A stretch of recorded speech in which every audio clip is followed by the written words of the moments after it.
Varicose நோய்க்கு அதிநவீன laser முறையில் 45 நிமிடத்தில் சிகிச்சை. தையலோ தழும்போய் இருக்காது. அதே நாளில் டிஸ்சார்ஜ். சிகிச்சை பெற வருவோருக்கு 3000 ரூபாய் மதிப்புள்ள அல்ட்ராசவுண்ட் டாப்லர் பரிசோதனை முற்றிலும் இலவசம். Genesis varicose vein centre, Chennai Porur, Coimbatore RS-புரம். கான்டாக்ட் 9677790367.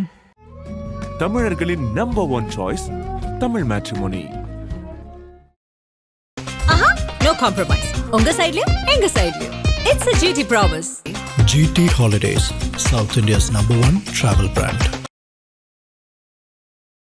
ஆதரநேயர்களுக்கு அன்பு வணக்கம். இன்று நம்மோடு திமுகவின் செய்தி தொடர்பு துணை செயலாளர் திருமிகு சூர்யா கிருஷ்ணமூர்த்தி எழுந்துள்ளார். வணக்கம் சூர்யா. குறிப்பாக இது 2வது சந்திப்பு நடத்துறீங்க. முதல் சந்திப்பு வடக்கு மண்டலத்தில் நடத்தியிருந்தீங்க, 2வது சந்திப்பு விருதுநகர். இந்த விருதுநகர் கூட்டத்துடைய ஸ்பெஷல் என்ன, சிறப்பம்சம் என்ன? இளைஞரணியை பொறுத்த வரைக்கும் ஒரு 5 பேரோடு இதே தென்பகுதியில் தொடங்கப்பட்ட ஒரு அணி 1980களில் ஜான்சி ராணி பூங்காவில் தொடங்கப்பட்டு ஒரு பொறுப்பு குழுவாக இருந்தது. இன்னைக்கு அது திராவிட முன்னேற்ற கழகத்தில் முன்னெப்போதும் இல்லாத அளவிற்கு ஒரு மேசிவான யங் ஃபோர்ஸோடு அது ஆப்ரேட் ஆகிட்டு இருக்கு.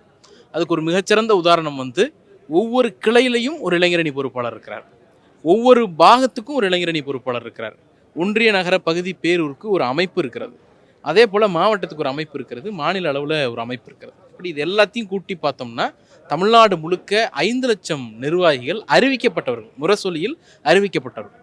அதற்கு பின்னால் அவங்க எல்லாரையும் இன்டர்வியூ வச்சு ஒவ்வொருத்தரையாக இண்டிவிஜுவலாக செலக்ட் பண்ணி இளைஞரணி செயலாளர் நேரடியாக அவர் கைப்பட டிக் பண்ண பேர் தான் இந்த 5 லட்சம் பேர். இந்த 5 லட்சம் பேரை நம்ம வெவ்வேறு வகையில் ட்ரெயின் பண்ணியிருக்கோம். உதாரணத்துக்கு தமிழ்நாடு முழுக்க பாசறை கூட்டங்கள்ங்கிற பேரில் திராவிட இயக்க வரலாறு, மாநில சுயாட்சியின் தேவை அப்படிங்கிறத 2022லேருந்து ட்ரெயின் பண்ணிட்டு இருக்கோம். அதுக்கு அடுத்தது ஒரு 200 இளம் பேச்சாளர்களை கண்டறிஞ்சு அவங்களுக்கு இந்த பேச்சாளர்களை எப்படி கண்டறியணும், அதுக்கான ப்ராசஸ் என்ன, அது அந்த போட்டிகளை எப்படி நடத்துறது, அது ஒரு பயிற்சி.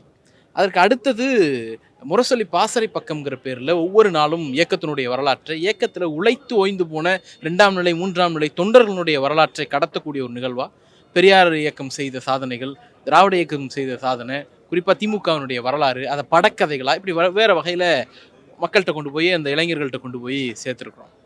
இது எல்லாத்துக்கும் மகுடம் வைத்தார் போல் அறிவு திருவிழாங்கிற பேரில் ஒரு 2 நாள் வள்ளுவர் கோட்டத்தில் ஒரு பிரம்மாண்டமான நிகழ்ச்சியை நடத்தும். அப்போ ஒரு போர்க்களத்துக்கு ஆயுதங்கள் தேவை. ஆயுதம்ங்கிறது அறிவாயுதம். இந்த அறிவாயுதம் தயாராக இருக்குது, அதை கையளிக்கணும். யார்கிட்ட கொடுக்க போகிறோம்? கேடஸ்ட்டு கொடுக்க போகிறோம், தொண்டர்கள்ட்ட கொடுக்க போகிறோம், போர் வீரர்கள்ட்ட கொடுக்க போகிறோம்.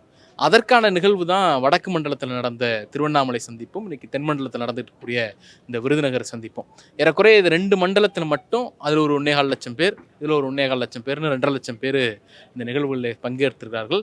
இவர்கள் வெறும் தொண்டர்கள் அல்ல, ஆதரவாளர்கள் அல்ல, வாக்காளர்கள் மட்டுமல்ல, இவர்கள் நிர்வாகிகள், அதிகாரப்பூர்வமாக அறிவிக்கப்பட்ட நிர்வாகிகள். முரசொலியினுடைய பேரில் பத்திரிகையில் அவங்களுடைய பெயர் அஃபிஷியலாக வந்த பேர். இவங்க அத்தனை பேருக்கு ஐடி கார்டோடு உள்ளே உட்காடுறாங்க. சாதாரணமாக கிடையாது. இப்போ ரேண்டமாக நீங்கள் கூட செக் பண்ணி பார்க்கலாம், இந்த ஊடகங்களில் நீங்கள் எங்கே வேணாலும் போய் பார்க்கலாம். அவங்க போட்டிருக்கிற ஐடியில் வித்து ஃபோட்டோவோடு இருக்கும். அந்த ஃபோட்டோ ஐடி அவங்க முகம் மேட்ச் ஆகுதான்னு கூட நீங்கள் செக் பண்ணி பார்க்கலாம். வரக்கூடிய 1,25,000 பேருக்கும் ஐடி கார்டோட ஃபோட்டோவோட ஐடி கார்டு கொடுத்து தான் உள்ளே உட்காடுறாங்க, சீருடையில் உட்காடுறாங்க. அதுதான் இந்த கூட்டத்தோட பிரம்மாண்டம்னு நினைக்கிறேன். குறிப்பாக திமுக பேரண்ட் பாடி தலைமை கழகத்துக்கு எந்த கட்டமைப்பு இருக்கோ அதே மாதிரி ஒரு கட்டமைப்பை நோக்கி தான் இளைஞரணியில் வச்சிருக்கோம் அப்படிங்கிறத பறைசாற்றும் விதமாக தான் தொடர்ச்சியாக இந்த சந்திப்புகளை நடத்திக்கிட்டு இருக்கீங்களா? அடிப்படையில் இன்னைக்கு ஒரு கிளை செயலாளருக்கு வயது ஒரு 50 இருக்குன்னு வச்சுக்கோங்க, ஒரு ஆவரேஜாக 40லேருந்து 50 இருக்குன்னு வச்சுக்கோங்க.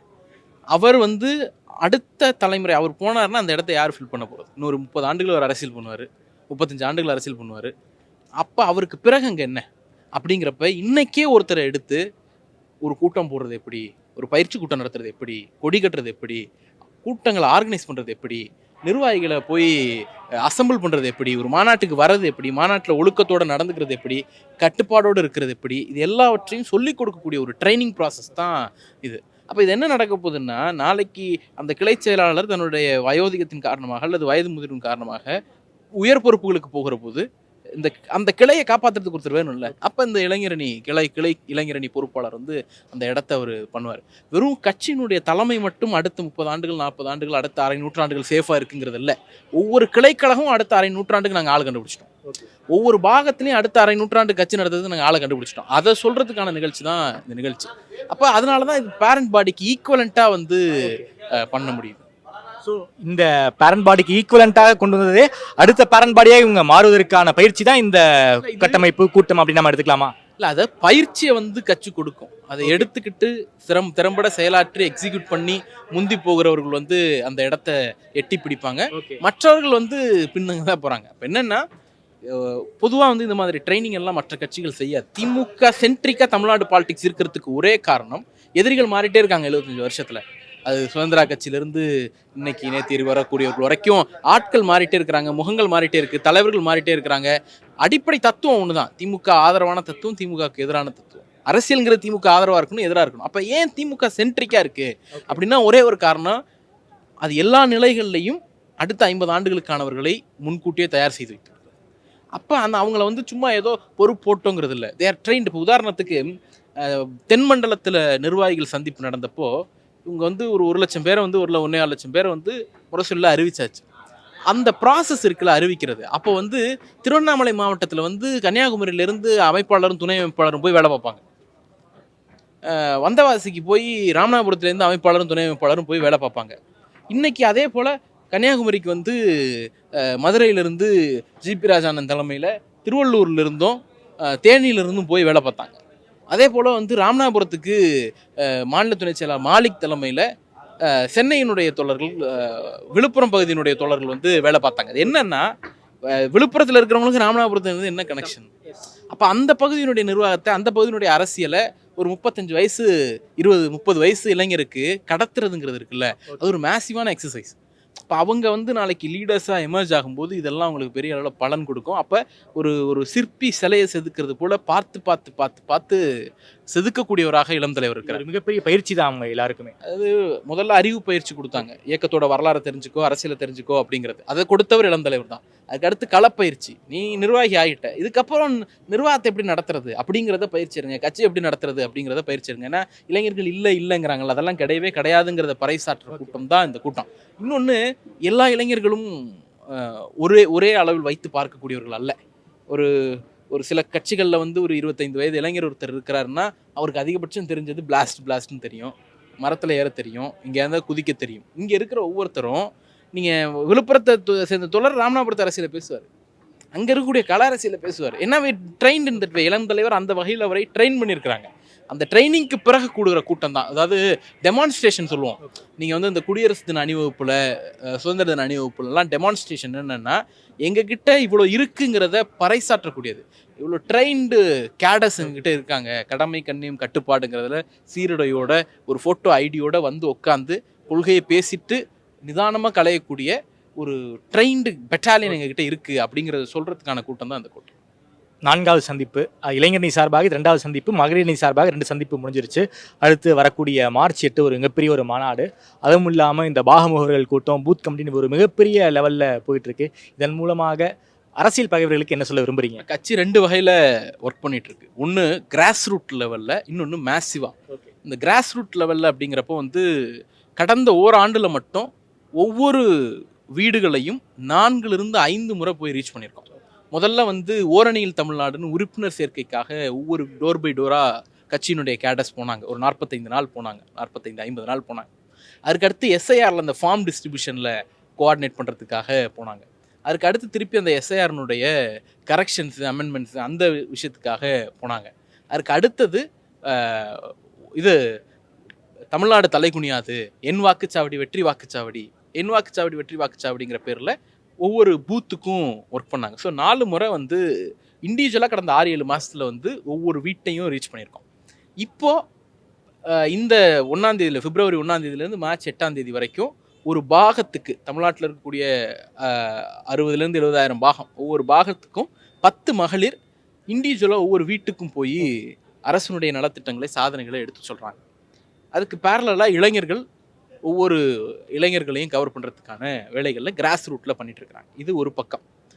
இன்னொன்று, மிடில் லெவலில் ஒவ்வொரு தொகுதியிலையும் முக்கியஸ்தர்கள் சந்திப்பு, ஒவ்வொரு தொகுதியிலையும் ஒரு பொதுக்கூட்டம், ஒவ்வொரு தொகுதியிலையும் அங்கங்கே இருக்கக்கூடிய உள்ளூர் தலைவர்கள், அவங்க ஒரு வணிகர் சங்க தலைவராக இருக்கலாம், ஒரு கல்வியாளராக இருக்கலாம், ஒரு என்ஜிஓ நடத்திட்டு இருக்கலாம், ஒரு சேரிட்டி நடத்திட்டு இருக்கலாம், அந்த மாதிரியானவர்கள், ஒரு உதாரணத்துக்கு இப்போ வந்து ஒரு மார்க்கெட் அசோசியேஷன் இருக்கும், அதோட இவங்களையெல்லாம் சந்திக்கிறது ஒரு பகுதியாகவும், பொதுக்கூட்டம் ஒரு பகுதியாகவும் மிடில் லெவலில் வேலை பார்த்துட்டு இருக்கோம்.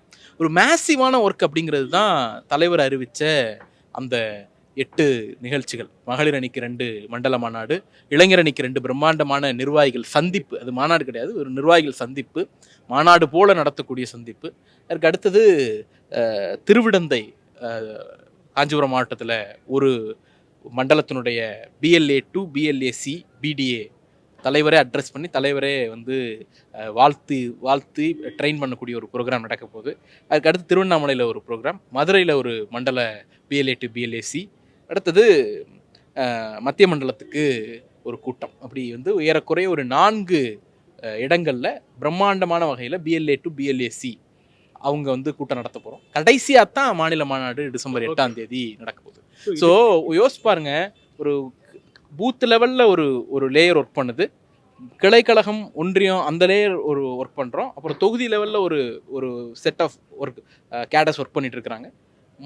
மண்டல மாநாடுகள் ஒரு பக்கம் நடந்துட்டு இருக்கு. இதெல்லாம் குமுலேட்டிவாக தான் மார்ச் 8ஆம் தேதி திருச்சியில் ஒரு பிரம்மாண்டமான 10 to 15 லட்சத்திற்கும் மேற்பட்ட தொண்டர்கள் சங்கமிக்கக்கூடிய அந்த மாபெரும் சங்கமம் நடைபெற இருக்கிறது. களம் எப்படி இருக்கு? பலரும் எங்களுக்கும் திமுகவுக்கும் போட்டின்னு சொல்லிக்கிட்டு இருக்காங்க. களத்தை நீங்கள் எப்படி பார்க்குறீங்க? களம் எப்படி இருக்கு? அது விருப்பம்னு வாங்க வந்த க்ரௌடை கூட கண்ட்ரோல் பண்ண முடியாதவர்கள், தன்னுடைய வீட்டு வாசலில் நடக்கக்கூடிய அராஜகத்தை கூட காது கொடுத்து கேட்க முடியாதவர்கள், எங்களுக்கும் திமுகவுக்கும் தான் போட்டி அப்படின்னு சொல்கிறது ஒரு நூற்றாண்டின் அவல நகைச்சுவை. அதாவது சில நேரங்களில் ஸ்ட்ரீட் லைட்டை பார்த்து சில பிராணிகள் குலைக்கும். அது என்னென்னா, நான் பெரிய ஆள் அப்படின்னு சொல்கிறது. இது ஒரு வகையில் வந்து தன்னை ஈக்குவலைஸ் பண்ணிக்கலாம், பெரிய ஆள் எடுத்தோம்னா நான் அவங்களுக்கு ஈக்குவல் ஆகிடுவேன் அப்படிங்கிற ஒரு பிரம்மையினுடைய வெளிப்பாடு. அது ஒரு இல்லூஷன், ஒன்றும் இல்லாமல் போயிடும். அவங்க சொல்கிற எந்த தத்துவத்திற்கும் அவர்கள் உருப்படியாக இருந்தது கிடையாது. ஊழலா வந்து ஊழல் பண்ணி அபராதம் கட்டுறது, நாங்கள் வந்து ஊழல் பண்ணி ஜெயிலுக்கு போன ஜெயலலிதாவை புரட்சி தாய், புரட்சி தலைவி அப்படின்னு சொன்ன பிறகு ஊழல் ஒழிப்பு நாடகம் என்ன ஆக போகுதுன்னு தெரியாது. அப்போ தத்துவத்துக்கு நேர்மையாக கிடையாது, களத்துக்கு நேர்மையாக கிடையாது, உங்களுடைய தொண்டர்களுக்கு நேர்மையாக கிடையாது. ஓடி ஓடி உழைத்தவர்கள் உங்கள் வீட்டு வாசலில் வந்து போராட்டம் பண்ணால் அதை காது கொடுத்து கேட்கக்கூட முடியாத அளவிற்காக இருக்கிறார். இப்போ இவங்கெல்லாம் வந்து திமுகவை எதிர்க்கிறாங்க அப்படிங்கிறது அவங்களுக்கு வேணா நான் திமுகவை எதிர்க்கிறேன் பார் அப்படின்னு பெருமையாக இருக்கலாம். எங்களுக்கு அதை பார்க்க சிறுமையாக இருக்குது, நகைச்சுவையாக இருக்குது. விருதுநகர் மாவட்டம் கல்குறிச்சி கிராமத்தில் திமுக இளைஞரணி நிர்வாகிகள் சந்திப்பு நடைபெறுகிறது. இந்த சந்திப்பு நிகழ்ச்சிக்காக வரக்கூடிய இளைஞர்களுக்கு ஸ்நாக்ஸ் அந்த பையில் வச்சு ஒரு 9 வகையான ஸ்நாக்ஸ் ஐட்டம் வந்து அந்த பையில் வச்சு அவங்களுக்காக கொடுத்துக்கிட்டு இருக்கோம். இதுக்கு வந்து அது வந்து அதுக்குள்ளே என்னென்ன இருக்குன்னா, ஒரு மில்க் ஸ்வீட்டு, ஒரு சீவல் பக்கோடா, அதிரசம், அப்புறம் கடலை மிட்டாயி, குளிர்பான மாசா, 2 பிஸ்கட் 2 வகையான பிஸ்கட்டு, அவங்க கை துடைக்கிற டிஷ்யூ பேப்பர், தண்ணி பாட்டில் எல்லாமே வச்சு கொடுத்துக்கிட்டு இருக்கோம். அவங்க வரக்கூடிய நபர்கள் வந்து இங்கே வந்து சோர்வாயிடக்கூடாதுனாக்கா ஒரு எனர்ஜெட்டிக்காக இருக்கிறதுக்காக கொடுத்துக்கிட்டு இருக்கோம். அவ்வளோதான். இதில் வந்து இந்த நிகழ்ச்சிக்காக ஒரு 200 பெண்கள் வந்து வேலை பார்த்துக்கிட்டு இருக்காங்க. உள்ளே ஒரு 200 பேர் வந்து உள்ளே அவங்க அந்த நிர்வாகிகள் வந்து அமரக்கூடிய இருக்கையிலேயே அப்படியே வச்சு அவங்களுக்காக சப்ளை பண்ணி ரெடி பண்ணி கொடுத்துக்கிட்டு இருக்கோம்.